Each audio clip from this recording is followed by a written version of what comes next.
Hello. Is this on? Hello. All right. So this is going to be a real informal, kind of off the cuff. You know, we put on this camp, and you know, maybe some other people in the community want to know what it was like to do this, some things we learned, some things we thought of during the process that we thought was a good idea or worked out pretty well, and what went wrong, and you know, maybe it's interesting, maybe it's not. That's why we have it last. After everybody leaves. Yourself. We haven't even started yet. So maybe we'll have some question answers here, but you know, I'm recording this for audio, and you know, we'll see if we can get it up. I don't have any slides prepared or any outline or anything like that, so very informal, very unstructured, and we'll see what we get out of it. It's probably a BOF, I guess, right? Yeah. So I'm John Murick, I'm co-chair. This is Michael Hoffmackel, co-chair. Howdy. So I ran a camp last year, but really the truth is I ran a training the year before that locally, and the truth is I ran a training the year before that. So it's like slowly grown, but I really count like last year as being like the first camp, and this one being the second camp, and we've doubled in size. We have twice as many people coming. Last year was only a single day, and we've now had 2 days of camp, but we had a pre-camp of a whole day of training, so that's significant. And our sponsors have greatly increased. We had a lot of interest in people who wanted to sponsor, but we approached them late in their financial cycle, so that's one lesson learned. So this thing kicked off with, I was at DrupalCorn in Denver, which was March, something like that, yeah? Middle of March. So, and I was interested in running another camp, and I was interested in going bigger. And so I was asking everyone, how do I do that? What do I need to think about? And everybody kept pointing me to the Twin Cities as a model. I had been to the Twin Cities. I had been an individual sponsor of the Twin Cities, and in talking to them, it was really clear that we should work with a university because they have the facilities, they have the Wi-Fi capability. You're not going to overwhelm them. They have, what's that? False. Oh. Wait, weren't we supported by ITS? They gave us money, not support. Oh, okay. Is any one of them here? Okay, so so I was talking to people and thinking about it, but I also recognized that, like, unlike last year where I did it by myself, that wasn't going to be possible. There's no way that I was going to do this again and go bigger and, like, you know, and not lose a bunch of clients, right? So I had to get people together. So I was kind of sending feelers out, letting people know I was thinking about it, and then I forget what happened. I was driving in my car, and Jared Smith calls me and is like, when are we doing this? And I was like, when are you going to put a post up that says we're doing this? So then he put a post up that and I asked him to put up an IRC channel, and that was another thing that was really important that people say, that they said at the camp to me, is build a community through the IRC channel, and that will not only be good for you for the camp, but good for your region in general, and will carry you over. So now we have Freenode, channel DrupalCorn, and we totally used that to organize the camp. And so we started off with Jared's first post of, we're going to meet on such and such a day in Freenode, get on IRC. And so we met, and I tried to invite a lot of people and let people know outside of Iowa, because I recognize that we don't want to be competing with other people, with other camps, and that sort of thing. So we had some input from Doug Van and some others, Dave Reed, about other camps that are being organized. That's kind of one of the chicken and egg problems is everybody's organizing their camp, but you don't know about each other because you haven't announced yet, but you don't want to hit the other guy's date. So you have to, the organizers need to organize amongst themselves again. So and so we need to do a better job, but we did pretty good about trying to, pick a date that wasn't going to hit something else. So we did pick a date that did hit something else, and then we had to move it. And then we had to work around the class schedule, so the availability of venues. So once school starts, then it's really hard to get people on board. People working at the university are going to get much more swamped. So we didn't want to do it any later than classes start the 20th of August. So we wanted to do it before then, but we also wanted enough time to be able to plan and organize and get it all together. So, we thought, oh yeah, we can do it in July, and we're talking like May. And it's like, no, that's not enough time. So we finally settled on this date after we found the venue was open. We tried to get space on campus to do it, but at the time we were trying to nail down the date, they were trying to nail down classrooms for the priority class work. So I kept pounding them, emailing them, what's going on? They never responded to me. Turns out she was on vacation, and then she came back and then ignored my emails still and phone calls, and just, she said, oh, yeah, we got to figure out classes for fall. So, and then we decided to do training later as kind of an afterthought. Yeah, so we started meeting on IRC chat. We nailing down the space. You need a space. You need a date in order to get sponsors, because they want to know it's for reals, right? So you're not going to get anybody to give you any money. But yet, how do you get a space and how do you get a venue without any money? Right, so that's another thing that happened with the universities. John's department stepped in graciously as a financial agent inside of campus. So then when we made the request for this space, they signed the bottom line for the contract. And because it's university, money didn't have to move until we have to pay for it, right? 30 days from now. Yeah, so we still have another 30 days to get from our sponsors who haven't paid yet. And so that was really important to securing the space and securing the exact date that we're going to do it. Then we also use Google Docs extensively. Like, we have collections inside of collections and tons of files in there now, tracking what we were doing. Every IRC chat that we had that was an official meeting we recorded, and that's also in the Google Docs, so everything that was said. IRC is really great because you can actually, unlike this space where we can only have one conversation at a time in this space, where in IRC everybody can talk at the same time, and you can actually maintain multiple conversations going as long as you name who you're trying to talk to. And so it can be quite efficient. And because we just globally gave everybody access to the docs, we could all be live changing the docs while on our IRC and that sort of thing. That's helpful for scheduling that. What's that? Or yeah, or when Hans breaks it all, the revert in Google Docs is awesome. Yeah. So I think, and then the training came in when I was looking for a keynote, right? Because now you got a space, and you're trying to get sponsors, but they want to know who the keynote is, because that drives the the quality of the camp in a lot of ways. And so getting a keynote was really important. So a lot of these things are leveraged through the networking that I've made in order to talk to the right people who helped me get Chris here. And he was, one of his things that he asked me is like, well, are you doing training? And so it's often that these camps have a pre-training day. It's kind of the set way that a lot of camps are going. And so when you have a potential keynote who says, are you doing this, you want to say yes.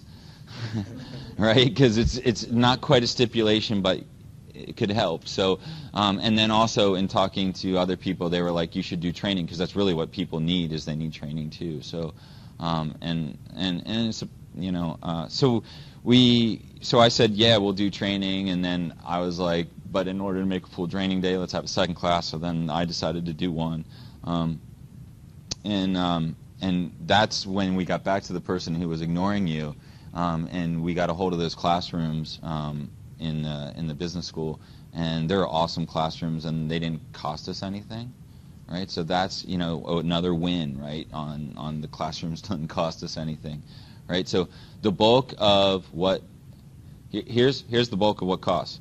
The space is half, and the food is half, right? So that's the food is really the problem, as I see it, because the space doesn't keep going up in price as you get more and more people, but the every time you get a new attendee, the food price goes up, and it's like, so $20, you know, kind of covers your food, but not even quite, right? So we, you know, because of the coffee and the other stuff. So that's where their sponsors are really, you know, kick in and are really, really important. And they're really how this thing happens. Is without the sponsors, this just we wouldn't have made it, right? So it would have cost $100. You would have been paying $100, and that's not the way we wanted to run. We wanted to, you know, last year I did it for free. People walked through the door for free and didn't pay a dime, and I didn't feel like we could do that again. You know, in talking to people at DrupalCon, the idea of a nominal fee makes it more likely that somebody's going to show up. They're not going to just sign up and then you don't have an account, right? They got to pull out a credit card, they got to sign up, and then they're more likely to show up. And so, but I'd still like to keep that fee as low as possible, because everybody you talk to, you know, I didn't hear anything but praise about how great it was for them, because they're like they're looking at that $20 and looking at what they just experienced, and it's a no-brainer, right? It's really great. So what we have to, you know, I think, and I heard a lot from sponsors, so that it was great. You know, ProMet really liked being here. They really struggled to get here. They've been doing a whirlwind tour. And where else should we go with this? In terms of venue, you were saying you're really wanting to have it on campus. What are you talking about over there as compared to this building? Yeah, I think a lesson learned is that if we would have done it in the business school, they would have been. It's a nicer space, and it also would have been cheaper space. And there would have been a little bit of struggle about food, about where it goes, because it's more of it's a classroom, right? And it's hallways, and there isn't as much. But there's a central. We had like a common space on Thursday, and it easily could have held us all to eat, right? So. We could have had the whole thing over in that building and not had the cost of this building, and then we'd be talking about a different sort of budget. Like John just pulled the budget up here, and we're $50 in the hole right now. So that's I consider that awesome. That's a success, right? Like when you're trying to play a zero-sum game, we don't want to make any money because you change how it's perceived. And Other side of that is that here with attendees, we have tons of free parking. Thank you. Yeah, so parking would have been, you would have had to pay for parking over there. Yep. Yeah. Yeah. Yeah. Yep. So parking could have been more. There's a free shuttle from this parking lot into campus, but that's a hassle. Yeah. Yeah. Parking's a problem. That's a very good point, because there were a lot of people who mentioned that as an issue, or were confused about where they could park. No matter, you know, saying, you know, on the website we have a map showing where the parking is, and you know, some people found their own parking spaces or whatnot. So maybe that's a communications issue. But yeah, it is a lot more convenient here, and this place is more set up for conference style stuff. We can have food in the rooms if we need to, and it's a lot more flexible on schedule. So I got I think lessons learned, right, post-mortem here. Lessons learned are start earlier, reach out to people earlier, right? I think that I've said it to a few people, is that I think we should go talk to the marketing school and get an intern and get them to build us a marketing plan. I think we should talk to hospitality and get somebody to do event planning and get on that for us, and they could probably get those two people for free, right? So that's one way to help us grow the organizational team locally. So that's the thing is, even though we have people from Iowa City, and we had somebody from you and I who moved to Iowa City during this thing, but we were all separated around the state. The people local are doing most of the work, because that's what has to happen, right? So if we can build more local people like students, I think that can change things. I think the other lessons learned are, what are you looking at there? Oh, okay. My screen fell asleep. I didn't know. It's really hard to judge. It's really hard to judge food. So here on Friday, last Friday, 8 days ago, right? Me and John we're talking. We're here, and we're here meeting with the manager of the building, trying to figure out how much food we need, right? And at that time, we had 40 people signed up, right? So then we're like, uh-oh, this is going to be a problem, right? Then we had originally planned 150. We thought 150 would be a good goal, and I think that is still that was reasonable for us to do. I think that the one thing that oversight was there was a one-time kind of unique summit, core developer summit that happened in Madison. That was last weekend. So all the core developers went to something last weekend. So like they need now to make up with some family time, right? So they're not going to make it here, right? So, but I don't think that's necessarily a problem for next year, because that moves around. So that won't be so regional. I think that, yeah. How do you select the lineup of topics and It's attendee driven, right? So what we do is, if you register on the site, you can present, right? So, right, you right. So, and that's the way the camps normally run. Is that attendees propose topics, and you present on what you know, as best you know it, and I, it's and it doesn't matter at what level. I mean, even a newbie could come in and present a talk of, I've only known Drupal for 8 hours, and here's what's confusing me. That would be a great talk, right? That would be awesome. He'd have such interaction, and that person would learn a ton. And the crowd, who is so deep into Drupal, they can't know what it's like to be a newbie anymore, gets to use their eyes for a little bit. It'd be great. So, and they don't necessarily have to be Drupal specific. They no. can be anything that's good for the Drupal community. Yeah, and I mean, web is so expansive, right? So project planning, configuration, anything that's web-centric. Somebody wants to talk about being 508 compliant, right? Accessibility, that'd be a great talk.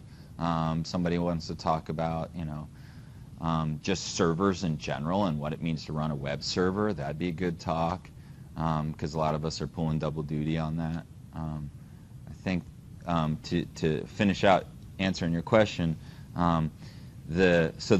anybody who comes to the site, who registers on the site, you actually don't even have to pay. You can just register on the site.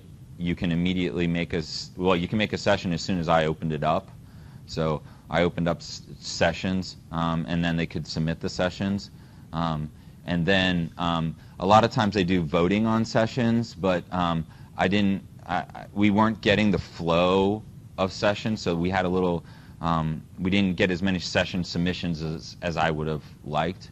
And I think that's one, could have had better marketing, but two, I think we caught a lot of people by surprise, including this university.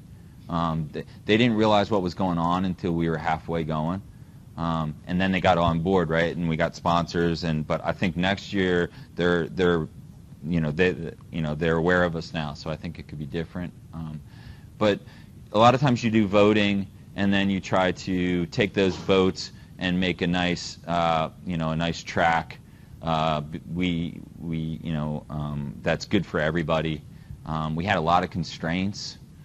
We had some people who can only talk on Saturday, some people who can only talk on Friday, and then you want to account for the other one I tried to do is I didn't want to make the presenters move too much. So if you were presenting, let's let you present right again.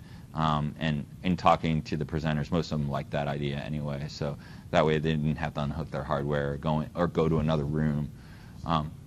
Yeah, and then the other constraint was we tried hard to have a beginner track at every time slot.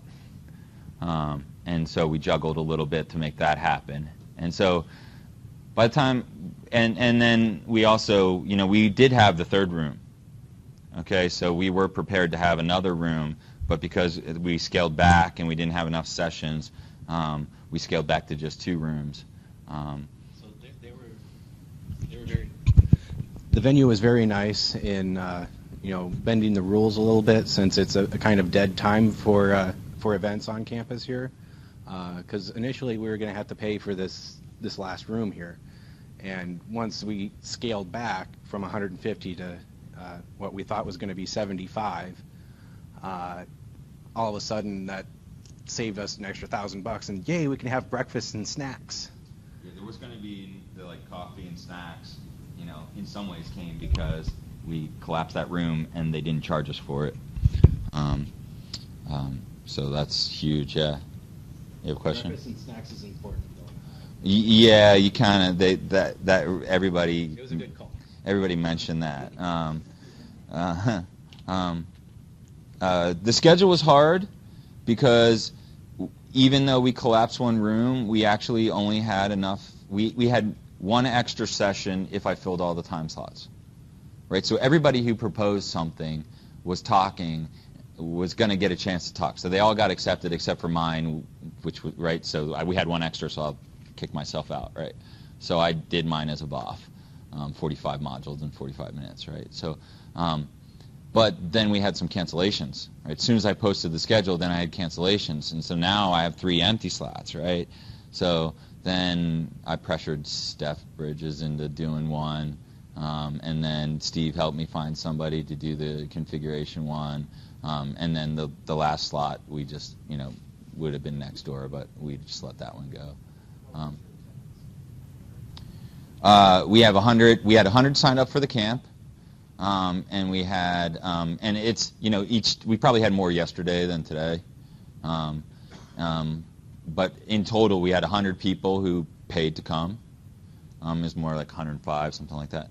And then, and we just came up to it. We had 102, and we decided that we were going to bump into the food there. So that's another lesson learned. Today we had too much food, and we probably could have saved money there. So trying to figure out the gauging, like I said, Friday we only had 40 people signed up.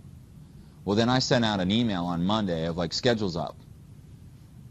Well, that was a crazy day Monday. 17 no-shows apparently.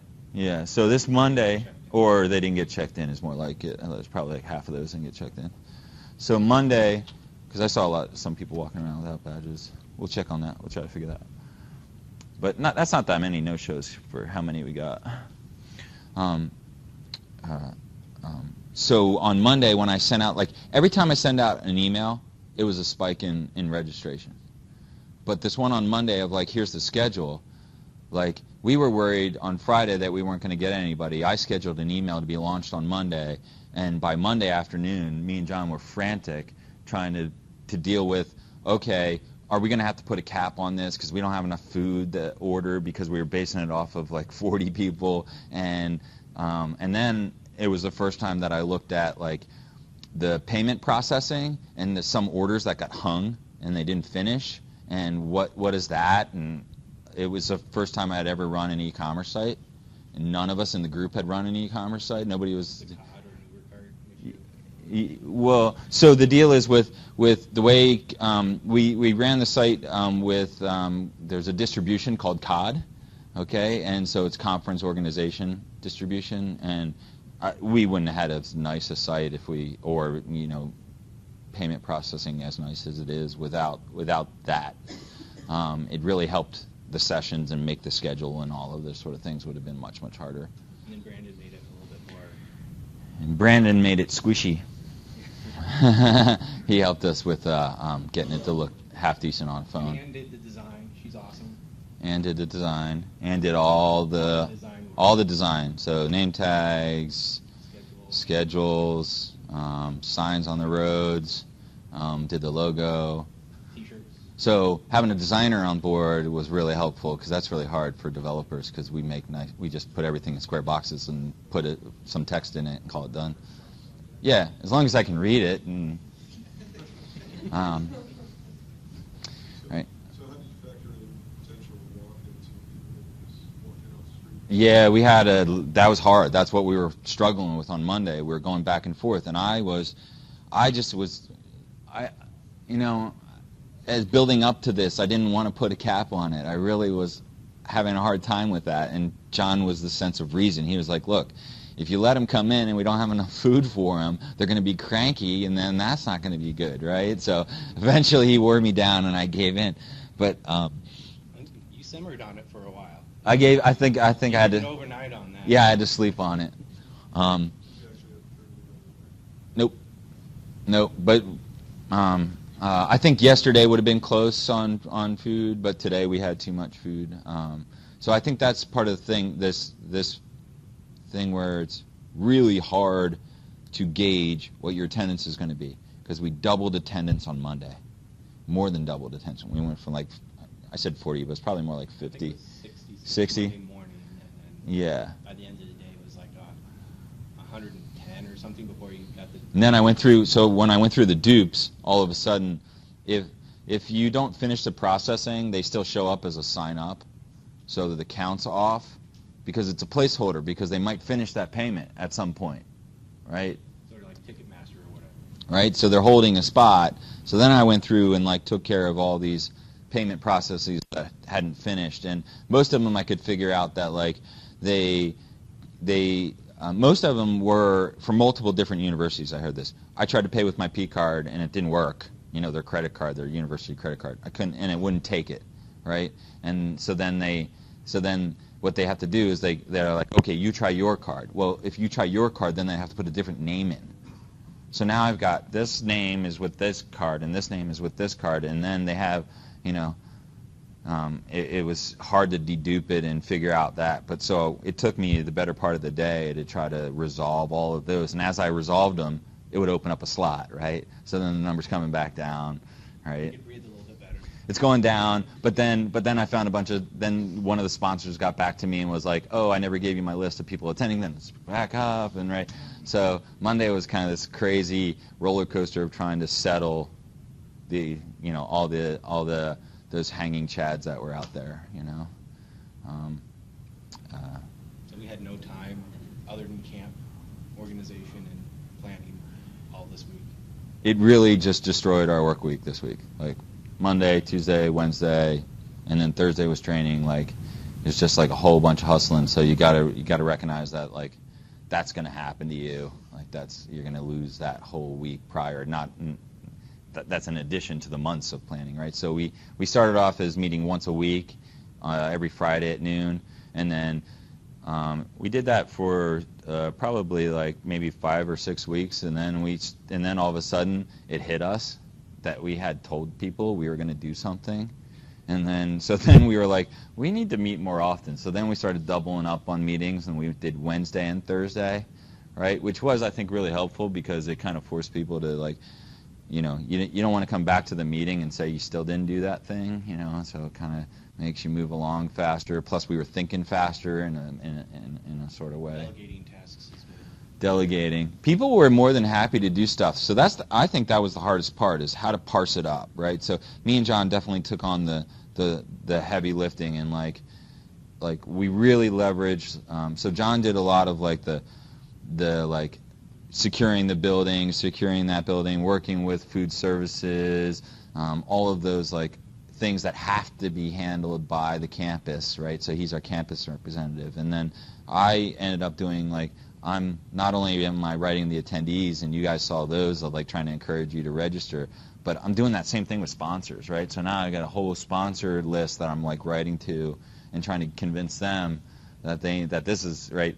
You want to come and you want to give us your money, and so that's a lot of work. And so your sponsor wrangler, your sponsor wrangler and your attendee wrangler maybe shouldn't be the same guy, and it probably shouldn't be the same guy as like, who's right, your keynote wrangler, and like so it starts to lump on. But at the same time, you have a problem of like, how do I parse this up? How do I offload this to people? And because it gets difficult to break things into small enough pieces that I can hand it off. But so I got an interesting email today from Jam, and if you don't, that's his user handle. So Jeff McGuire, who's at Acquia, and he is there. He gave the opening session at DrupalCorn. He gave the opening session at DrupalCorn, and he is there like he's Acquia's ambassador to the community, so he helps with this. He's the one who I talked to have them sponsor us, and so he wrote me this morning saying that Acquia's working on a kit for how to put on a camp. Right? He's a little late. Yeah, and he's like, "Can you help me? Because you just went through it." I'm like, "Can I take a nap first?" So I think that it would be really good to get engaged with that and help him with that so that others can use it. And he was saying that it would have everything like schedule and marketing plan and like how to roll things out, like, in a more even way. We were really kind of like, we were all just trying to do our best, and none of us had planned such a big event before, right? So what else? So for the crest speak, right? Yes. So how about the guys from phase 2? Did you ask them to speak? They were an interesting group, right? So, okay, we're They were a sponsor, right? no, No. Okay. no. Although I think they should have been. They should have been next time. Okay. They said, so I got back from a lot of sponsors of like, you weren't on our radar, therefore we didn't budget for you, so next year. So I got a lot of sponsors who are like, you do it again next year, I'm there, right? So, but phase 2 didn't get back to me for a while, and then they eventually said no. But they sent 2 people. They paid for those 2 people to drive here and spend the night and that sort of thing. So that's a sponsorship, right? And ProMet was great. I mean, they showed up, and Andy's talks were great today, right? So they've been on a whirlwind tour. Like, we have to they gave us money and they weren't going to show, right? Which was great of them, right? But then they decided, okay, we're just going to do it. But they've been to Madison, they've been to Washington D.C. They went to some code sprint. They also had a user group meeting at their building, and then they came here, and that was all within the last 2 weeks. So Their code sprint was like Friday, I think. Yeah. yeah. So the fact that they just they drove down last night and they're driving back today, is great, and Andy filled 3 slots today speaking, right? So I think that yeah. What else? She just magically showed up, and we were all like, that's awesome. So her deal is she's from Des Moines. Yeah, and she already had a plane ticket. And she's crashing with her sister or something. Yeah, she was coming back to see them, and it just was fortuitous, right? So it just happened. She tried to convince some of her, she originally was going to be 2 other people speaking with her, but she couldn't convince them to come. But that was one of those things where we were like, great, we needed that.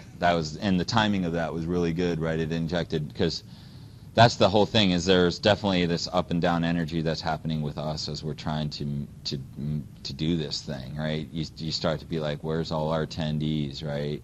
And then as soon as you hit bottom, they all show up, right? And you're like, where's all our sessions, you know? And then this Washington Post shows up, right? And then the night before I was going to do a schedule, I was like, we don't have enough. And literally hours before I was going to lock out scheduling, Andy from ProMet showed up and he submitted 5, right? And just so it was like, huh, you know. Did he cancel one? He canceled 2 because I took all 5, which wasn't fair of me, but we needed them, and so that's the 2 that he dropped actually were 2 of the spots that we were trying to fill. Okay, and then another one was a little cancel. We had Tim, who's with Lullabot, who was going to come and give a talk, and when I sent out the schedule and said you're talking, he said no, I'm not, and so that was the other third slot that we needed to fill. I also heard lots of people say, you know, I didn't know, I didn't understand. I will talk next year. Like I heard lots of people say that attended, and just like, you know, I just didn't get it. I think part of the thing is like, if you've never been to one before, you don't get it. If you've been to a DrupalCon, you might be overwhelmed because of the level of the talks that are at DrupalCon, right? So you feel like you're not up to it, but then you come here and you see that you see more people that are at your level, and it's easier.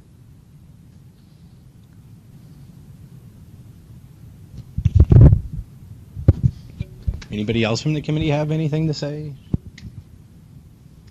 I want to thank you very much for doing this. I got a lot out of it. It's really interesting to talk to a lot of people and build a community. That's super important. I'm glad you guys are stepping up to do that. Thanks for showing up, because that's part of it too. I also want to mention, I don't know, I covered this in the opening thing, but we'd really like to, you know, continue the community stuff on our normal group activity.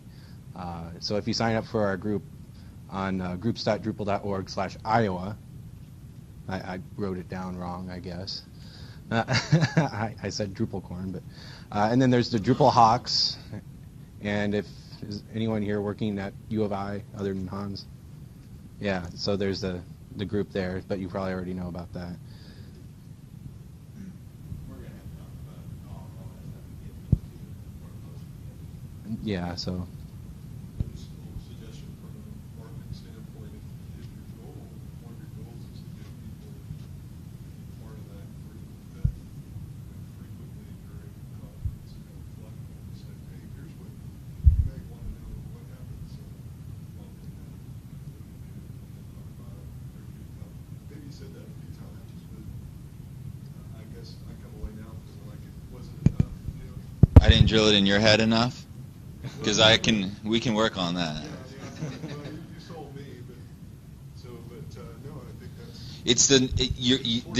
It's absolutely, and so I think you're tripping over the number one hurdle I see for creating new Drupal, what I would call builders, right? So not necessarily developers, but builders, because what their issue is that they don't know the 10,000 modules, right, that are out there, and that's the hurdle. You can learn PHP, you can learn the API, but you still don't know how to architect in Drupal until you go learn those modules and what's out there, because otherwise you're just going to be spinning your wheels and making your own thing, and that's not what we're about. We go out of our way to make sure that that doesn't happen, right? You know, Chris during his keynote yesterday was saying, you know, if somebody proposes a new module on Drupal.org, lots of people will immediately say, well, that's like this module, and you really shouldn't, you know, don't go work in a silo, go work with this person. And we do that a lot. Like, we really pride ourselves on that and work hard on that to make sure that bring people together. But the user group, the local user group, is the only place where you're going to learn modules fast. And so your point is well taken. Well, your idea of having like a marketing intern work on Marketplace, not only to get people here, but then what materials do you put in front of them when they're here to invite them to the next step? But if you have the brochure, something on the group, here's what we do, here's our next meeting, here's the website you go to. Yep. We'd love to see you there. Yeah, we were short-sighted I'm thinking about my bed right now. Right? That's about as far as I can see. Right? But yes, exactly. Right? So if we had a marketing person, somebody who was thinking about that, so that we could think about other things, then that might have happened. Yep. I think a big thing would be to actually get the sessions out earlier, before you had to decide on your food, because I think a lot of people probably were waiting to see what the sessions were before they signed Yep. up. I think we originally. Our problem was that I didn't have enough sessions submitted. Like I told you, Andy came in and submitted 5 at the last minute. So we actually had planned on closing that earlier. And so there was some adjustment there of like, let's hold it open in hopes of getting more. And in fact, not only that, we're on IRC being like pointing fingers at each other, right? You do a talk. You do Jared, calling each other out a cold face, Hans, I see that you're only doing one. You need to sign up for another. I don't know what it is, but get on it, And there was, right, so it's funny now, but it was like that's what was happening is we were freaking out, We were freaking out that we didn't have enough sessions. Now, I think that from the reception we got, I'm not going to be as worried about that, but next year, but I sure when it comes time I will. So we planned on doing what you were saying, but we also, and I planned on having a whole voting session. I made a whole schedule that was like, we'll open, submissions here, we'll close it here, we'll start voting at this time, we'll put the schedule out at that time, and And then we have to communicate that. Yeah. That's the hardest part.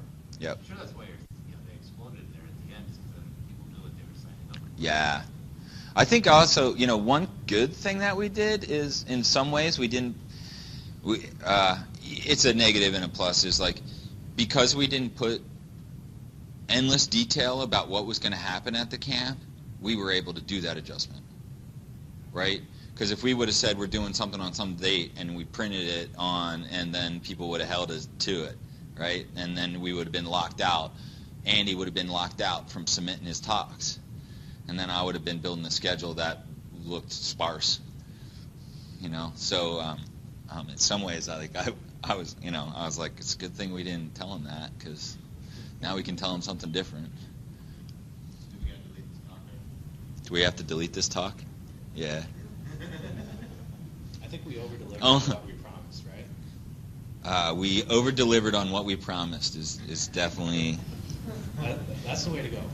yes, don't under-deliver. Should have sold shirts yesterday. I have some shirts left. In fact, if you're standing in this room, you care, I don't care. come get a shirt, because they might as well go to somebody. I don't need a whole bunch of extra shirts, because I already have 2. You have 3 rooms per session, that's that many more on this. Now I'm choosing 2. That's why we Yeah. try to record. That's why we're trying to record them all. So next week, you'll see an email, or hopefully, sometime soon, you'll see an email that says, here's where all the sessions are, and we'll have them up for you to go and watch, and you can go watch the ones that you missed. Yeah. I also want to try and get a survey put together real quick here and get it out no later than Monday, just to get people's opinions, their concerns, what went good, what went bad, so we can review, how it went for the community. Because, if something goes bad, it's not always reported to us. And if something goes good, we might hear about it, or they don't know who to tell that it was good. So we definitely want some sort of feedback so we can learn more. Yeah. Oh, if you didn't notice, Andy got that on his slide. That was awesome. Yeah, what was the Thunder Lightning session. It basically, Lodestorm? yeah, basically approved denial of service attacks. Okay, thanks guys. Come get a shirt. Thank you.